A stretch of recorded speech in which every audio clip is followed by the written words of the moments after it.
This is the Late Round Podcast with your host, JJ Zacharisa.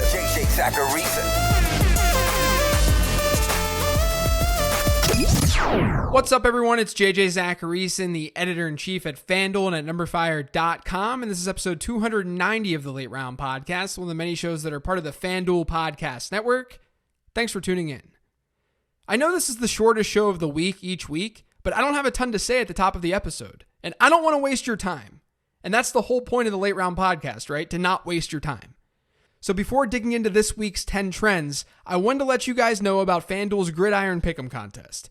Each week, you can go to FanDuel and pick who you think is going to win each matchup. If you pick them all right, you get a share of that week's jackpot. For more info on the Gridiron Pick'em, visit FanDuel.com or download the app today. Eligibility restrictions apply. Trend 1 is that there have been 6 wide receivers who have hit a 20% target share in 4 games this year. Those players include DeAndre Hopkins, Michael Thomas, Allen Robinson, Odell Beckham, Kenny Golladay, and Cooper Kupp. Probably not a ton of surprises on that list. However, one player who could be on that list is Jamison Crowder. He's seen 20% or more of New York's targets through his first 3 games of the season, but the Jets had a bye in week 4, so he doesn't really qualify for this stat.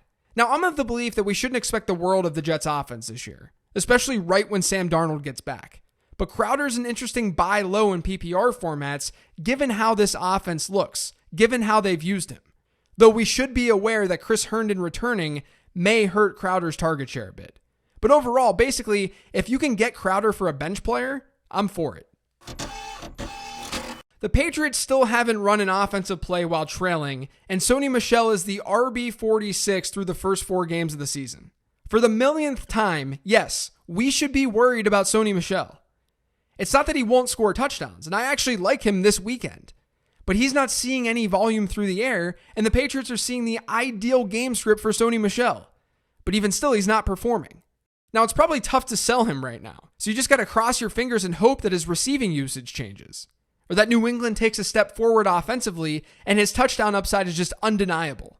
He's just not the type of player that I typically like rostering in fantasy football, though. I hate running backs who don't see receiving work. Tampa Bay has run the ball more than they've passed it in neutral game scripts this year, or when games are within a 6-point margin. The only other teams with a pass-to-rush ratio below 1 in neutral game scripts are Baltimore and San Francisco. Now, I just flat out thought that this was interesting, but I will say, Bruce Arians, for whatever reason, he was thought to be a pass-friendly head coach by a lot of people entering the season. But that's not really true. During his time in Arizona, he ranked 14th or lower in pass-to-rush attempt ratio in 3 of 5 seasons. He was 12th or lower in neutral script ratio in 4 of them. Arians just likes to throw the ball vertically. And we've seen that this season where Jameis Winston has one of the highest deep ball rates in the league. And by the way, as someone who didn't like Ronald Jones coming out of school, or as someone who thought that he was overrated, he looked great in week 4. He looked amazing in week 4.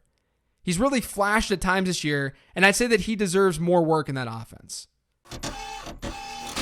Trend 4 is that in his first 2 games this year, DJ Moore had a 27% and 28.6% target share. Since Kyle Allen took over in week 3, he's seen that share drop to 8% 2 weeks ago and 15.2% this past week. Given these splits, DJ Moore is kind of tough to trust. It sucks because he was looking like someone who could be a value to start the year, but this is a trend that we've got to keep an eye on moving forward. No wide receiver has scored more touchdowns than he should have based on his yardage total this season than T.Y. Hilton. His 195 receiving yards based on the last 5 years of data should have yielded about 2.8 fewer touchdowns than what he currently has, which is 4 touchdowns. Now, this ties to Jacoby Brissett's touchdown rate, which is 7.2%. That's the 3rd highest rate in the league. Only Mason Rudolph and Lamar Jackson have higher touchdown rates. And those regress. That's a statistic that absolutely regresses. Considering Brissett isn't some sort of outlier quarterback, we should expect the same for him. And that's going to impact T.Y. Hilton. Maybe not this week against Kansas City, though.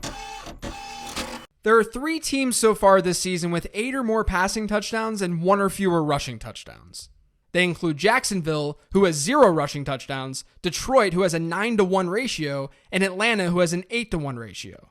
This is really a telling sign for touchdown regression, and more specifically, touchdown regression for those teams' running backs. Now, I'll talk about Freeman and Fournette more on today's show, but those two running backs and Kerryon Johnson should find the end zone more moving forward, given how their teams have scored this year. Trend 7 is that 4 wide receivers have scored 60% or more of their team's receiving touchdowns to start the year. Those wideouts are Taylor Gabriel, Tyrell Williams, Adam Thielen, and John Ross. And I would argue that all 4 of those wideouts are also due for some touchdown regression. There are 7 running backs this season who have seen at least 3/4 of their team's running back rushes while hitting a 12% target share. The majority of them are pretty predictable. Le'Veon Bell, Christian McCaffrey, Alvin Kamara, Leonard Fournette, David Johnson, and Nick Chubb. Those are 6 of them. The 7th, though, is Devonta Freeman. I'm still a believer that Freeman is a decent fantasy asset. I just talked about how the Falcons have a skewed touchdown scoring ratio this season, and Freeman's seeing a lot of work on the ground and now through the air too. I would consider him a buy candidate right now, even though I don't think that he has the same jump to his game that he did a couple of years ago. So since I called out Courtland Sutton last week as someone who was really underperforming in the touchdown column, then he went out and scored twice, I figured that I'd drop this trend in. The top 10 players who are underperforming in the touchdown column right now based on their yardage total, and this is counting from 10 to 1, but it's Tyler Boyd, Devonta Freeman, Royce Freeman, Travis Kelce, Robert Woods, Zach Ertz, Jarvis Landry, Devontae Adams, Darren Waller, and Leonard Fournette. You could consider all of those players buy candidates. Fournette should have 3.34 touchdowns this year, but he's yet to find the end zone. Darren Waller is second on that list. He should have 2.43 touchdowns, but he also hasn't found the end zone.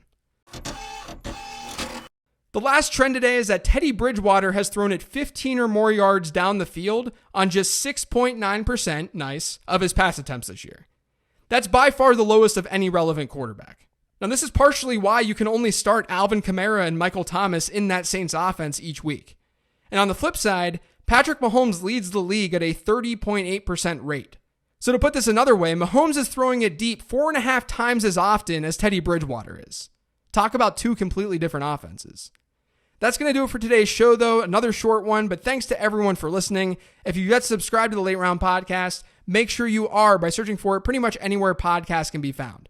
And as always, if you can do me a favor, if you listen to this show through Apple Podcasts, leave the show a rating and review. And don't forget to follow me on Twitter @LateRoundQB. Thanks, everyone. I'll be back in your ears tomorrow with a new matchup show.